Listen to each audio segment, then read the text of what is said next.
Bom dia, irmãos. Mais uma escola dominical nesse 20 de outubro de 2024. E hoje o assunto é da máxima importância. Nós estamos vivendo as turbulências do período eleitoral. Próximo domingo será a eleição em segundo turno aqui em Fortaleza. E essas eleições municipais, prefeito e vereador, elas trouxeram à tona algumas inquietações muito sérias acerca da validade da igreja estar envolvida diretamente com a política. O meu título hoje, na verdade eu dei dois títulos. O primeiro foi o mal do envolvimento direto da igreja com a política mundana. Repita comigo. O mal do envolvimento direto da igreja com a política mundana. Depois eu dei um segundo título que deve ficar como oficial: o conflito entre o reino de Deus e o reino dos homens.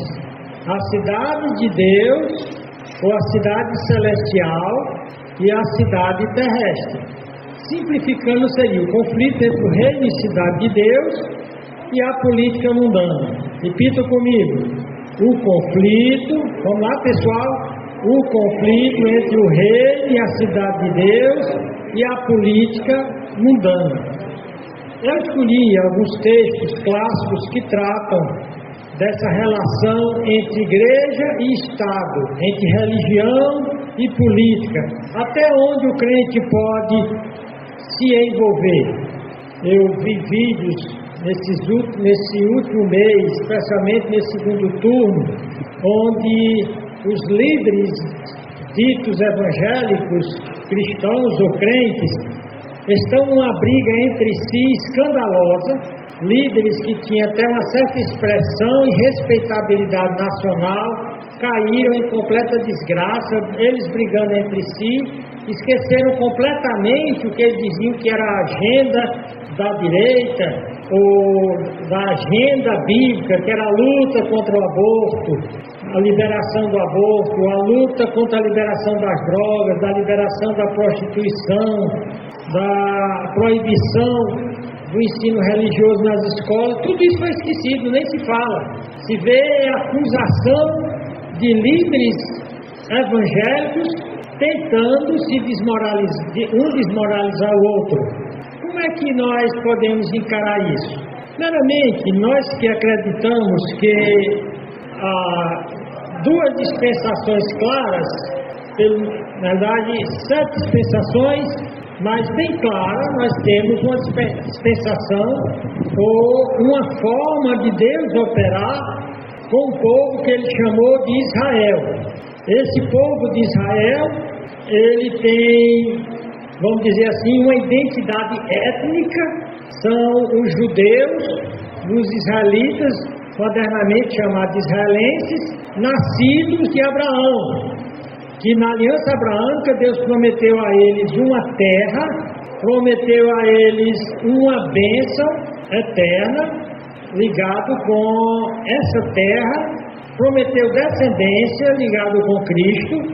Portanto, esse povo, ele tem não apenas uma natureza religiosa, mas uma natureza política. Há uma simbiose entre o papel de Israel como representante de Deus e, ao mesmo tempo, como uma nação política que milagrosamente tem sobrevivido nesses últimos 4.000 anos de uma forma impressionante. A sobrevivência de Israel é razão suficiente para qualquer ateu acreditar em Deus. Então, a maneira em que Israel, povo de Deus, com uma missão específica, se relacionar com a política, é diferente da igreja, que, vamos dizer assim, a filiação à igreja não é por etnia. A aliança de Deus com a igreja não é baseada em uma promessa de ter terra nesse mundo, de ter uma representação política nesse mundo, Na realidade, a igreja representa simplesmente Cristo e o reino dos céus. Antes, eu vou ler os textos em que eu escolhi para a gente abordar esse assunto. A igreja deveria estar lutando na política, militando, tendo representantes seus lá nas câmaras, no Senado, no Legislativo, no Congresso Nacional, lá em Brasília. Onde é que a igreja deveria estar gastando os seus neurônios, os seus recursos, a sua militância? Vamos deixar os textos falarem. O primeiro que eu queria ler com vocês, abra sua Bíblia para Mateus 22, 15 a 22. Então, retirando-se os fariseus, consultaram entre si como os surpreenderiam. Esse aqui é Cristo. Como surpreenderiam a Cristo em alguma palavra? E enviaram-lhe os seus discípulos, discípulos lá dos fariseus, com os herodianos, dizendo: Mestre, bem sabemos que és verdadeiro e ensinas o caminho de Deus, segundo a verdade, e de ninguém se te dá, porque não olhas a aparência dos homens. Dize-nos, pois, que te parece? É lícito, é legal, está de acordo com a lei, pagar o tributo a César ou não? Lembra, está levantando a questão aqui daquele povo que era religioso, que tinha uma missão, embora tivesse uma missão política, a sua missão principal, fundamental, era serem testemunhas de Jeová, não esses falsos testemunhas de Jeová que saem nas portas. Os judeus é que foram chamados de testemunhas de Jeová. Então, eles estavam tentando colocar Cristo numa armadilha, porque os judeus, eles eram contra pagar tributo ao Império Romano, a César. Se Cristo dissesse que poderia pagar tributo a César, eles teriam Cristo como um traidor. Então, é ou não certo, lícito, pagar o tributo a César? Jesus, porém, conhecendo a sua malícia, disse: por que me experimentais, hipócritas? Por que vocês me colocam à prova tentando me fazer derrubar? E olha o que Cristo faz: mostrai-me a moeda do tributo. E eles lhe apresentaram um dinheiro, no caso, um denário. Um denário era o pagamento por um dia de serviço de um trabalhador. Um denário. E Cristo disse-lhes: de quem é essa efígie, essa figura que estava lá no denário? E eles de quem é essa efígie, essa inscrição? Disseram ele: de César. Então ele disse: dai, pois, a César o que é de César e a Deus o que é de Deus. Então Cristo, ele não foi contra que o Estado tivesse um papel que merecesse até o nosso apoio com tributos, mas que não se misturasse as coisas. Havia um dever para com César e um dever para com Deus. E eles, ouvindo isso, maravilhavam-se e, deixando-se, retiraram. Antes de ler os outros textos, vamos só repetir brevemente aqui. Há pessoas que elas não estão interessadas no que é certo para elas praticarem, mas só para saber ou até para usar aquilo contra quem está ensinando. O tributo era, esse tributo aqui, era um tributo que era pago diretamente para o imperador.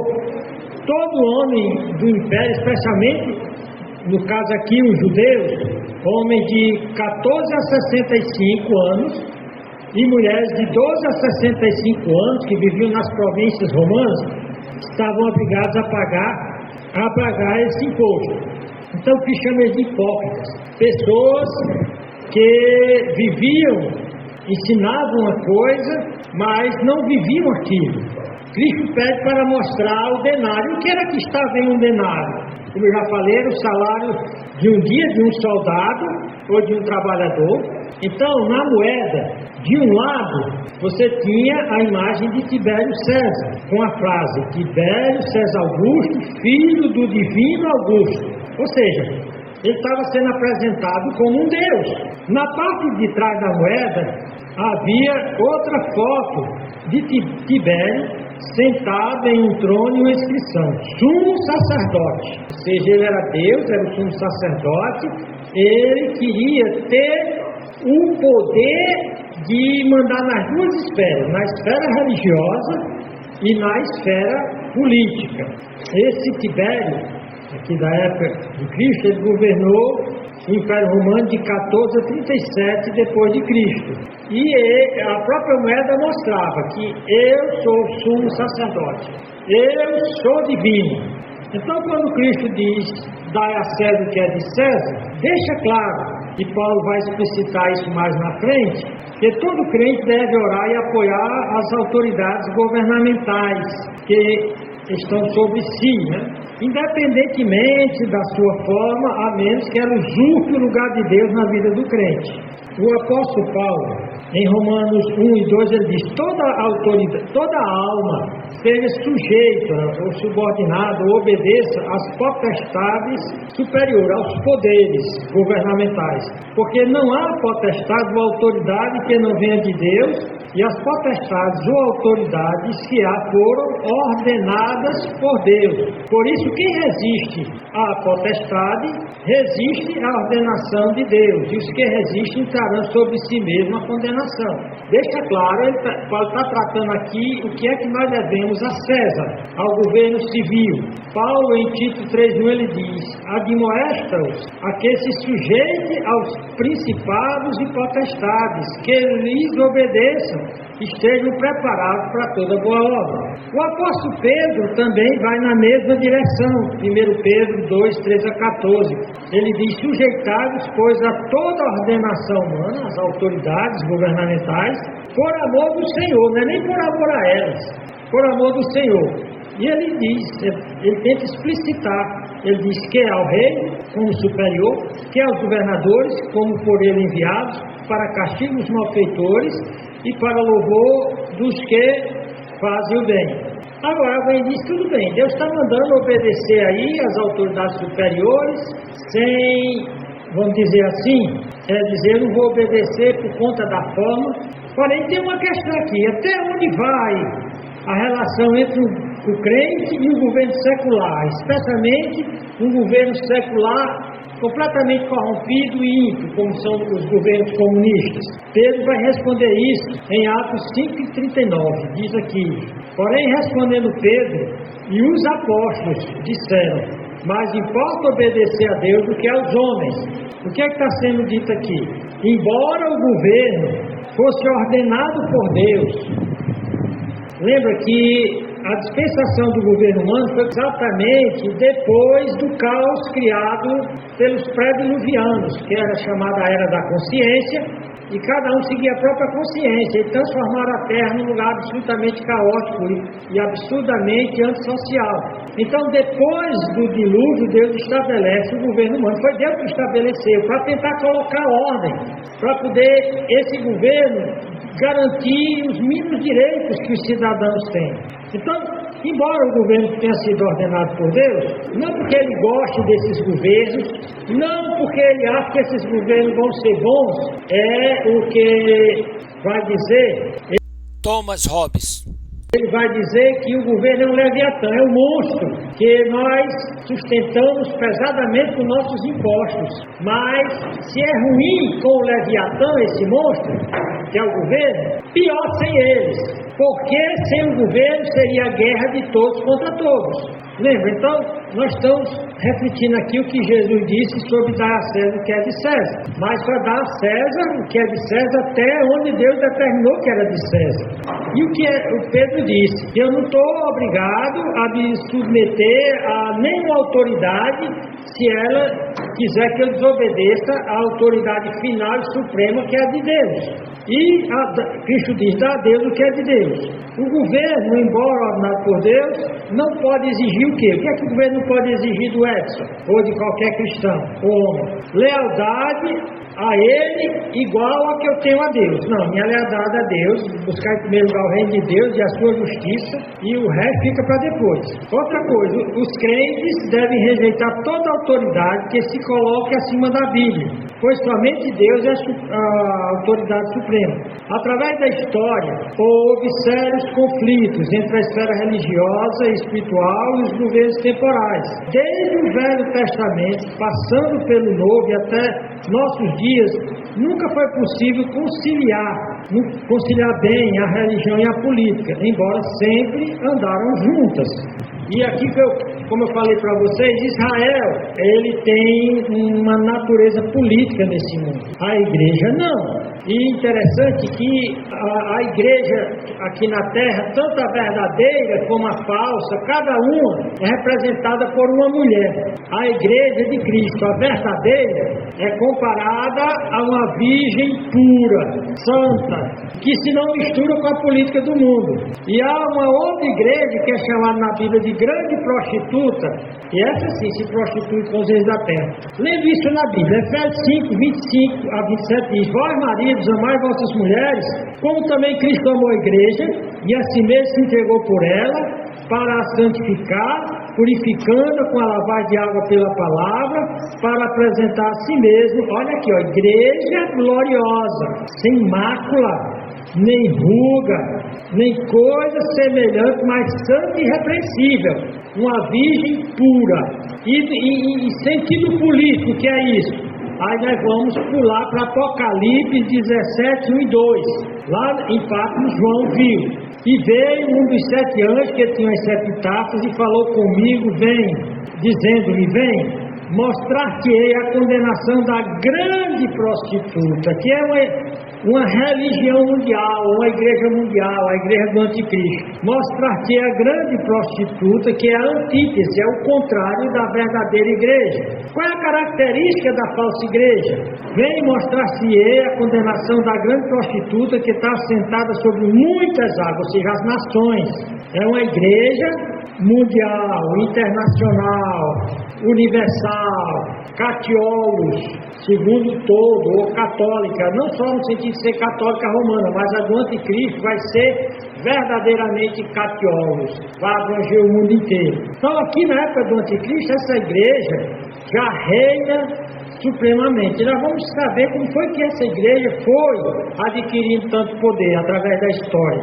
Essa igreja está assentada por muitas águas, com essa igreja se prostituíram os reis da terra.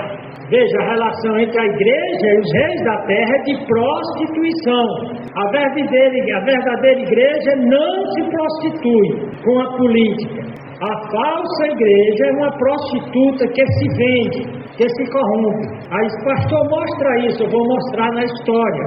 E aqui, com essa igreja meretriz, mundial, internacional, catiolos, universal, católica universal, com a qual se prostituíram os reis da terra, e os que habitam na terra se embebedaram com o vinho da sua prostituição. Então vamos continuar. Qual é o propósito desse estudo?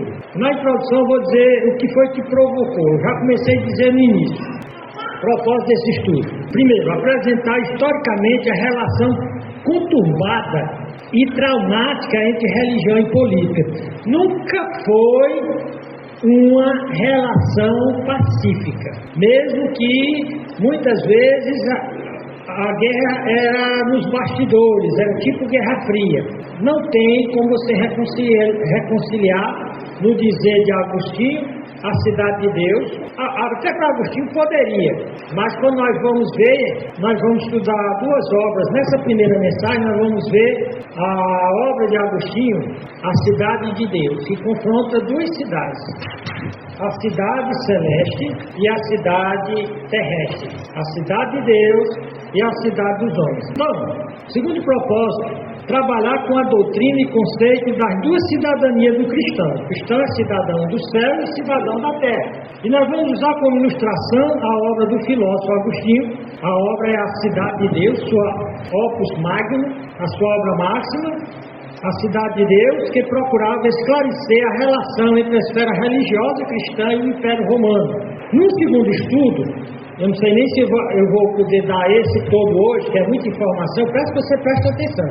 Você vai sair daqui com muita ilustração, muito conhecimento. No segundo estudo, nesse domingo ou nos próximos, no segundo estudo usaremos como ilustração a obra de Lutero. São momentos diferentes da história da igreja. Agostinho antes da reforma e Lutero depois da reforma. Como era a situação da igreja? E Lutero escreveu um livro, A Doutrina dos Dois Reinos. Claro, Rei de Deus e Rei dos Homens. Como é que esses dois podem trabalhar? Qual deve ser a relação entre a igreja e o Estado? Eu vou pedir ao Misael que venha agora e faça uma oração pedindo por essa mensagem, que ela atinja muitas pessoas. Oremos. Senhor Deus Pai, te agradecemos, Senhor, por dia de hoje, por esse tempo agora aqui na tua casa, Senhor, para estudarmos a tua palavra. Nos abençoa, nos guarda, nos dá a tua sabedoria. Que possamos aprender, Senhor, que a tua palavra ensina sobre como deve ser essa relação entre a igreja e a política do mundo. Deve ser algo que não devemos estar misturados, não devemos estar juntos, Senhor, nas políticas desse mundo. Abençoa, Senhor, nos dá a tua sabedoria, nos guarda de todo mal, em nome de Jesus. Amém. Eu fiz uma longa e exaustiva, não exaustiva pesquisa, mas profunda pesquisa para tratar desse assunto, entre a relação da igreja e a relação da igreja com a política e da política com a igreja, para que eu não ficasse na base do achismo, do eu acho, eu penso. Eu vou dar fatos históricos. É dito que quem não aprende com a história está condenado a repetir os mesmos erros. Infelizmente, a igreja ao longo dos séculos não aprendeu com o erro fatal de misturar a igreja e política. Introdução, contexto provocador dessa mensagem. Foi essa semana. Eu vi 2 vídeos, vários sobre o Silas Malafaia, que era um líder de expressão, e todo mundo na expressão cearense avacalhando ele, chamando ele de tudo quanto era coisa horrível. Não é que ele não deu lugar para isso, não. E o Ótone de Paula, que é o parente do cantor Zé de Paula, em que ele era defensor daquela pauta de defesa que era contra a legalização de aborto, de drogas, tantas outras coisas absurdas que a esquerda tem colocado para destruir a família e a sociedade. E então, recentemente, ele se vendeu de forma barata, de forma descarada, aí todo mundo caiu paulado em cima dele, e praticamente todos esses líderes evangélicos da política estão se atacando, estão se avacalhando, mas na realidade o que eles estão avacalhando, desmoralizando é o evangelho e a igreja. Se no primeiro momento houve um destaque, olha, os evangélicos na política estão dando a grande contribuição, agora eles estão levando a igreja à desgraça, ao desprezo, ao opróbrio. Então, eu fiz um texto aqui, e por conta do tempo eu vou ler uma parte, o texto que eu fiz, introdução a esse tema, contexto provocador dessa mensagem. Recentemente a igreja evangélica e muitos dos pastores se envolveram direta e profundamente com a política nacional e local. O que parecia trazer favorecimento e benefício para a igreja, em termos de defender suas pautas contra o esquerdismo, declaradamente anticristão em sua ideologia e prática, passou a ser uma desmoralização e desgraça para os evangélicos. Ouvi pastores advogando que a igreja precisava ter representantes políticos em Brasília para defender seus direitos e defendê-la dos ataques dos seus inimigos. Isso é o quê? Há uns 20 anos atrás. Mas eu acredito que muitos deles hoje, vendo em que resultou essa militância política direta em Brasília, eles veriam a desgraça que tem sido feita. Então são muitos defensores dessa militância política, da igreja e dos cristãos em particular. Não apenas como cidadão, dando a César o que é de César, o direito de opinar e votar, mas também como representantes de municípios, estados e da própria nação em cargos políticos. Os que defendem essa militância e representação política dos cristãos não estão se baseando na história da igreja nem na doutrina bíblica, fundamentada em textos bíblicos seriamente interpretados. Se você estudar a história da igreja, eu tenho estudado seriamente, e nós vamos ver muito disso aqui, você vai ver a desgraça que está sendo feita com a igreja de Cristo, e o ódio que ela está provocando. De fato, chega a ser uma heresia e um tiro, não no pé da igreja, mas um tiro na cabeça da igreja. Achar que a igreja pode mudar o mundo através de militância política. Isso nunca aconteceu. nós vamos ver que quando a Igreja Católica, através do César-papismo, onde o Papa passa a fazer o papel de César, ora o César faz o papel de Papa, ora o Papa faz o papel de César. Então isso é chamado de César-papismo, Cesaropapismo. Então basta ver os últimos acontecimentos. Os ganhos de falsa proteção e segurança que os políticos evangélicos trouxeram tem resultado, especialmente nos últimos tempos, em péssimo testemunho para a Igreja e um gigantesco prejuízo na imagem do que deveria ser um verdadeiro cristianismo conforme a Bíblia.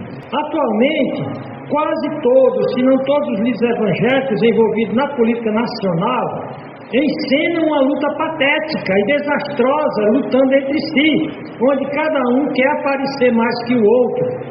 As traições e corrupção entre eles estão na ordem do dia. O mundo está profundamente decepcionado com o comportamento político dos atuais líderes evangélicos. Mas isso não foi só agora não, isso para mim não foi surpresa. Essa comédia tragicômica, mistura de comédia, de patetismo com tragédia, ensinada pelos políticos atuais que se dizem cristãos, é a mesma através de toda a história. Eu vou provar isso aqui na história. Não foi só agora. A Igreja de Cristo só permanece pura enquanto não se prostitui com a política secular mundana.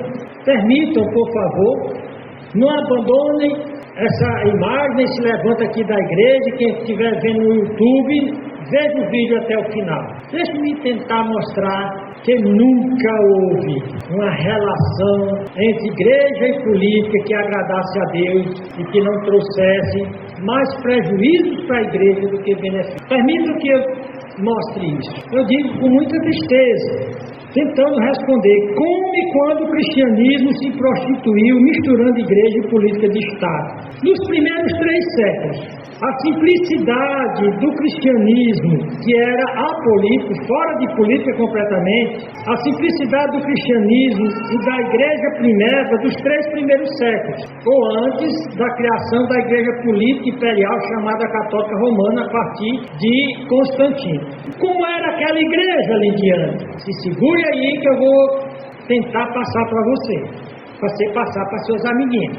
A igreja dos 3 primeiros séculos, ou a igreja primitiva ou primeva, era uma igreja peregrina no mundo, forasteira no mundo. Estava no mundo, como Cristo disse, mas vocês não são do mundo. Essa igreja não estava preocupada em participar dos governos do mundo. Efetivamente, ela não participava de política nenhuma no mundo. Os primeiros cristãos foram descritos por Celso, um historiador, como aqueles que se recusavam até o serviço militar. Por quê? Vou dizer. E não aceitavam cargos públicos e não assumiam qualquer responsabilidade pelo governo das suas cidades. Primeiros 300 séculos. O foco da igreja primitiva era missionário ou pregar o evangelho aos pagãos e descrentes para que fossem salvos e tivessem um lugar no reino eterno de Deus. Não um lugarzinho na política desse mundo. Esse período da igreja primitiva foi considerado como um período de grande perseguição e martírio, morte dos cristãos, espoliamento dos bens. E por que eles recusavam? Por que eles eram tão perseguidos? Nós vimos que no denário, lá estava a figura do César. Em um lado ele se apresentava como um Augusto, um Deus. Do outro, um sumo sacerdote, um pontífice que fazia a ponte entre Deus e os homens. Ele, inclusive, permitia que qualquer cidadão tivesse sua religião, mas que não negasse que ele era o pontífice. Assim como a Igreja Católica diz que o Papa é o pontífice, a ponte entre o céu e a terra, por isso que o papado nada mais é do que o cesaropapismo. O Papa nunca foi representante de Cristo, ele é o representante do César romano. É um César, é um Kaiser, que se arroga poderes no céu e na terra, como se fosse um Deus. Então, a principal razão era a recusa em adorar os deuses do Estado, e o primeiro deles era o César Augusto. Isso era considerada traição pelo Império Romano. Ainda eles recusavam servir ao exército romano. Por quê? Porque os soldados romanos estavam obrigados a participar dos rituais de idolatria aos muitos deuses e deusas pagãs, além de participar de orgias e atos de violência terríveis contra os inimigos de Roma e até tortura e morte dos seus irmãos em Cristo. Ele disse, então não dá para ser um soldado romano. Se eu for um soldado romano, eu vou ter de perseguir os meus próprios irmãos. Então nós já vimos que na igreja primitiva, a igreja dos primeiros 300 anos, a igreja apostólica, ela entendia que dar a César o que é de César a Deus, o que dá de Deus, era pagar impostos. Hoje seria o cristão votar, poder opinar. A igreja primitiva opinava sobre as injustiças do império. Alguns dizem até que o Apocalipse tinha um aspecto profético, mas ao mesmo tempo descrevia o próprio Império Romano. Então eles recusavam participar do exército romano, ter cargos públicos e, na realidade, esforçava o cristão a ser um inimigo do Estado, um pária social. Seus bens eram confiscados, eles eram jogados nas arenas para serem devorados pelas feras. O Nero colocava postes em volta do seu palácio, eles eram amarrados aos postes em cima de fogueiras e era derramado cedo no corpo deles, e quando começava a escurecer, o César mandava acender as fogueiras, e eles eram tochas humanas iluminando o palácio deles. Então os cristãos foram privados de propriedade, de cidadania, suas igrejas foram destruídas, eles tiveram de fugir, se esconder em cavernas e florestas, porém nada segurou essa igreja. Essa igreja, quanto mais matavam cristãos, mais cristãos se convertiam. Ela cresceu tanto e se mantinha tão forte e poderosa que o Constantino I achou que na época dele o Império Romano estava dividido em dois. Se ele forjasse uma conversão nominal, tipo como está sendo dito aqui no Ceará, inimigos políticos estão dando voto para outro candidato, chamando esse voto útil, não é nem que eu goste nem que eu gosto dele, mas que nesse momento me favorece. Então o Constantino viu que se tornar cristão seria bom, porque os cristãos tinham uma força avassaladora, um poder avassalador, e isso sem participar de política. O poder da igreja não é político, mas é mais poderoso do que a política. Então você pergunta, como então essa igreja dos primeiros 300 anos não aceitava cargo público, não aceitava participar do exército, não participava da vida social dos romanos, preferia ter seus bens tomados, preferiam que suas famílias fossem atacadas e até mortas do que se misturar com a política? Então quando foi que a igreja se tornou prostituta? Então a prostituição política do cristianismo e da igreja do quarto século em diante. Como o cristianismo explicou e se subordinou ao poder temporal, misturou o poder temporal e espiritual. Primeiramente, já no final dos primeiros 300 anos, alguns líderes cristãos acreditavam que as instituições grego-romanas, tanto criadas pelo Império de Alexandre quanto a política dos Césares, haviam falhado e era necessário que se criassem uma nova ordem social a partir do cristianismo. Isso aqui foi a crença que começou a ser divulgada na época de Constantino. Então eles tentavam, a partir de Constantino, conciliar o compromisso com a fé sobre a própria razão e a própria revelação. Mesmo que isso fosse o contrário do que a Bíblia dizia. Começaram a criar uma política dualista com as seguintes bases. Primeiro, o mundo por vir era muito mais importante que o mundo terreno. Parece bonito, né? Os assuntos temporais, incluindo o governo, são menos importantes. Ou seja, o mundo não sabe governar a si mesmo. Quem vai saber governar é a igreja.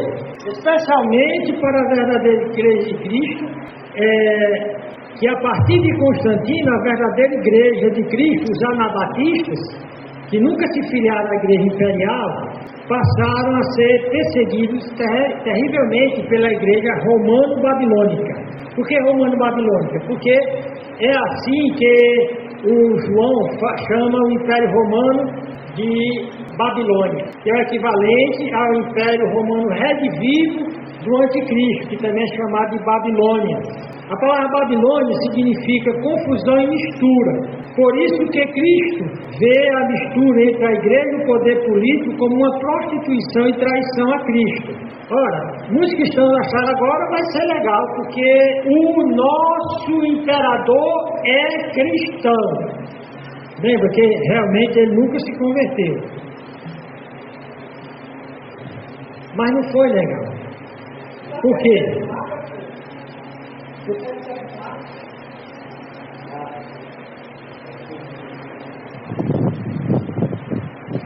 Depois eu respondo. Então, conflitos insolúveis dentro do Império Romano cristianizado.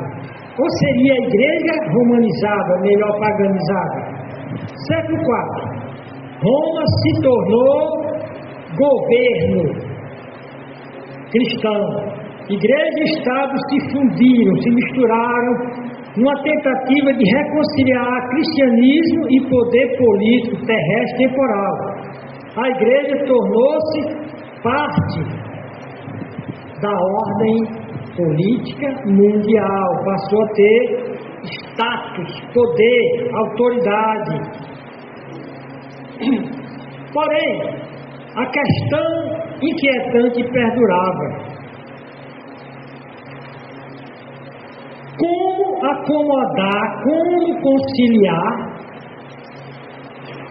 a autoridade da igreja e a autoridade do Estado, de uma forma que cada um reconhecesse o contexto social e político de ambos. Aconteceram muitas tentativas para harmonizar o poder das autoridades cristãs, que iam cada vez mais se centralizando em Roma e na figura do Papa, e o César romano.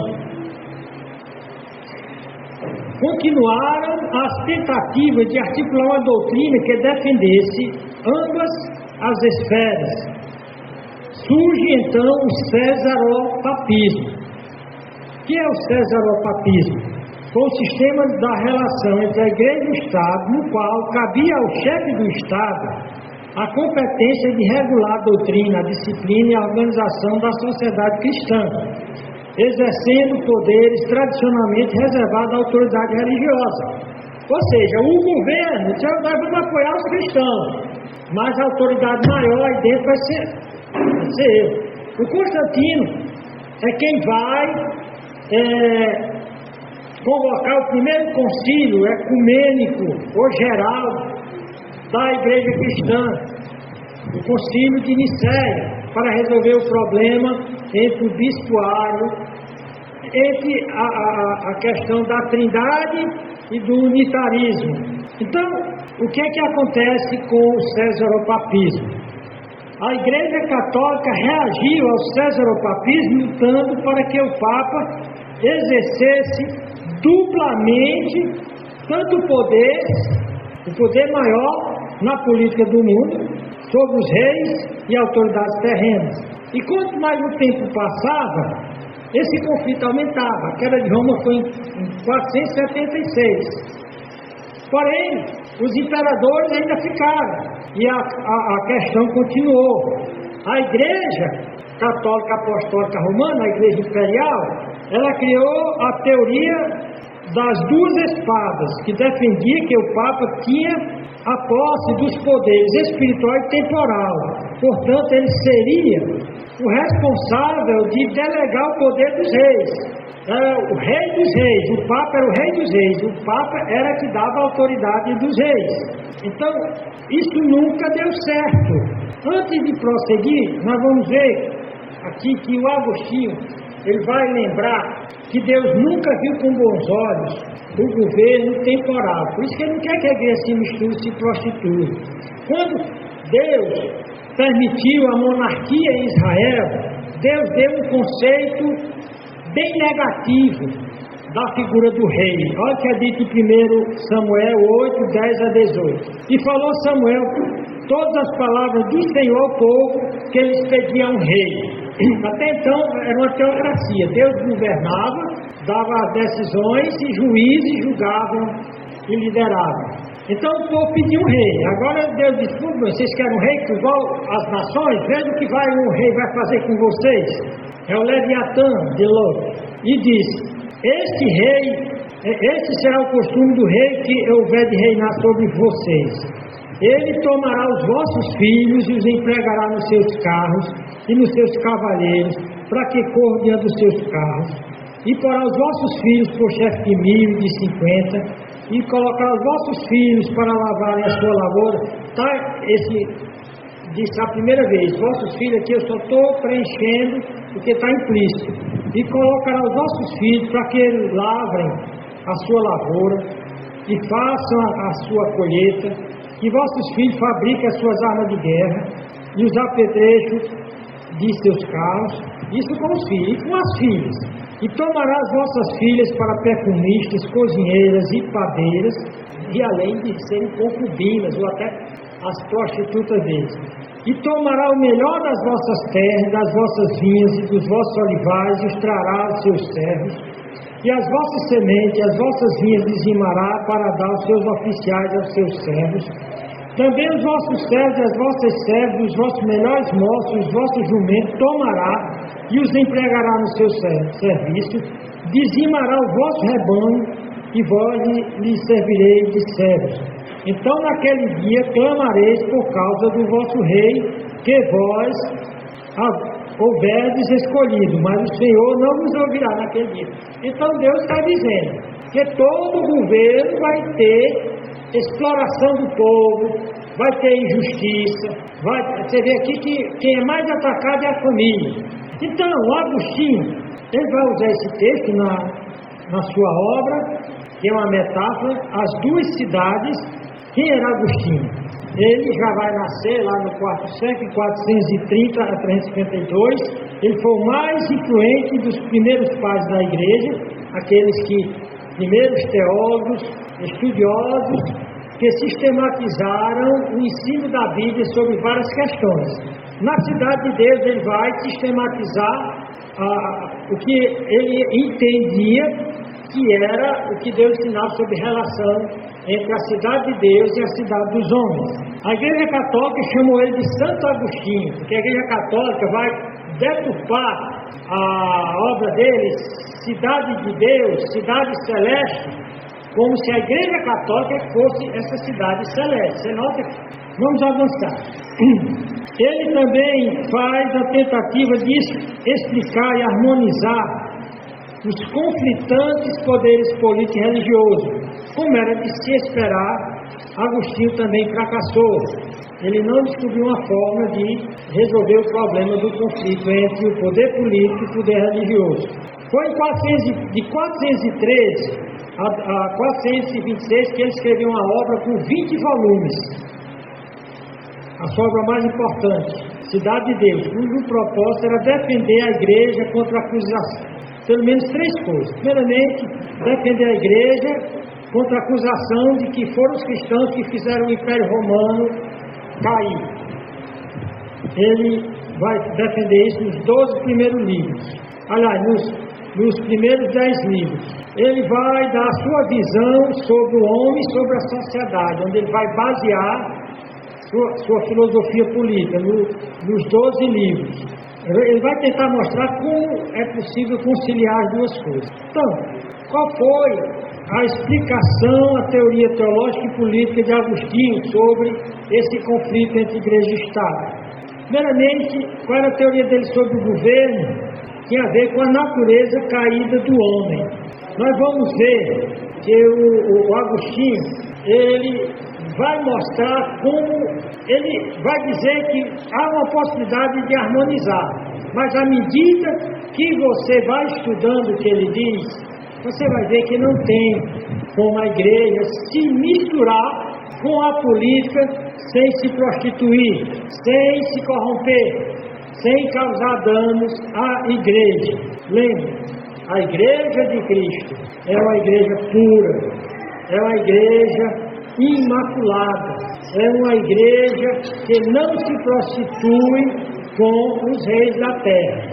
No próximo domingo vamos ter a eleição e eu vou dar a segunda parte dessa mensagem.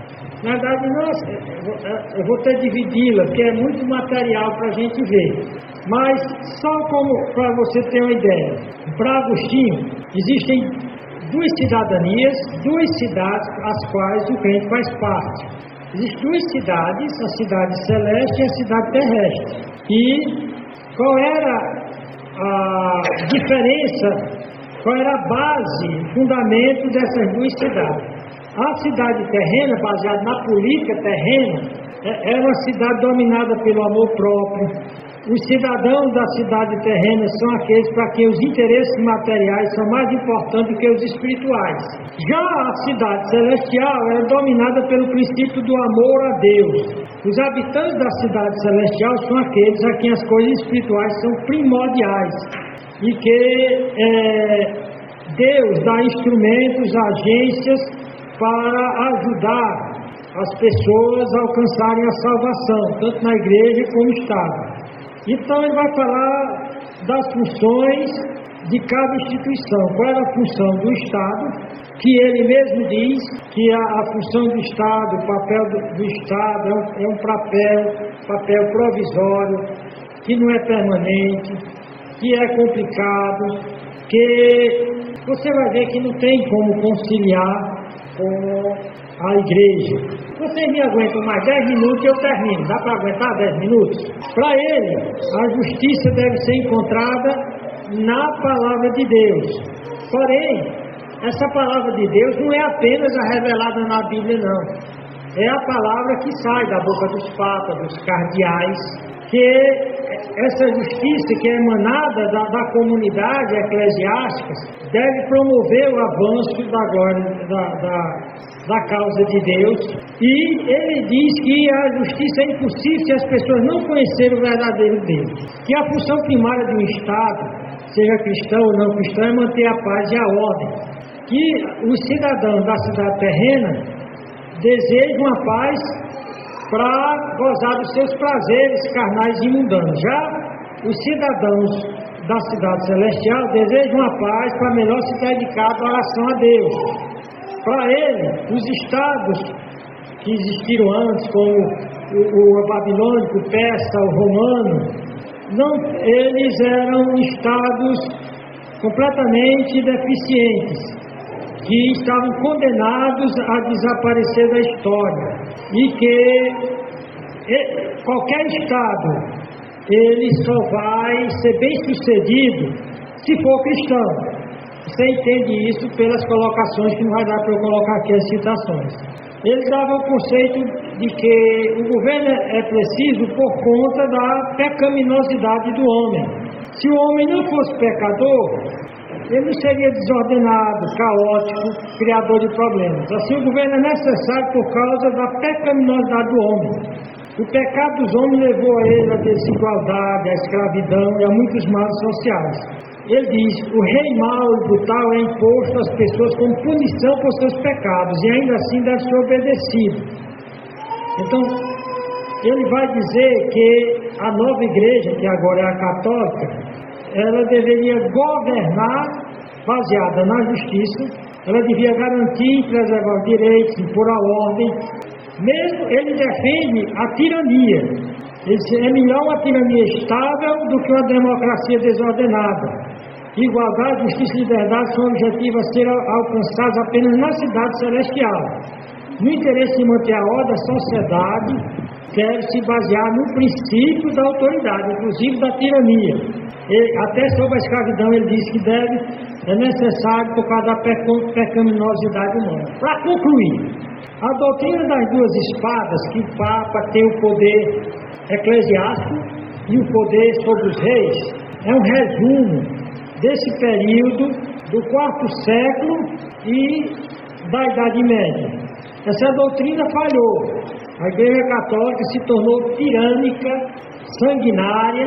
Resumindo, então, a filosofia e teologia política de Agostinho, nós podemos aprender primeiro sobre a estrutura conceitual de uma sociedade como sendo representada por duas cidades contrastantes. Essa visão dualista do mundo é bíblica até certo ponto, onde as duas cidades representam dois tipos de cidadãos, de pessoas, dois modos de vida. O problema é quando a Igreja Católica, e até o Agostinho vai identificar a cidade de Deus com a Igreja Imperial Católica Romana, que já estava profundamente corrompida.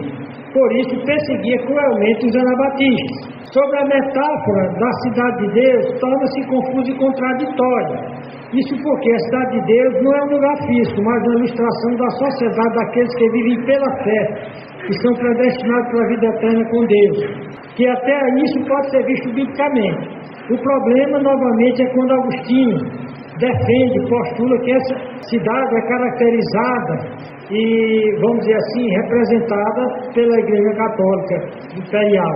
Ele diz que o amor a Deus, que é a característica das pessoas da cidade de Deus, que priorizam a lei divina e os absolutos morais sobre as preocupações terrenas, isso não foi verdade em relação à Igreja Católica Romana.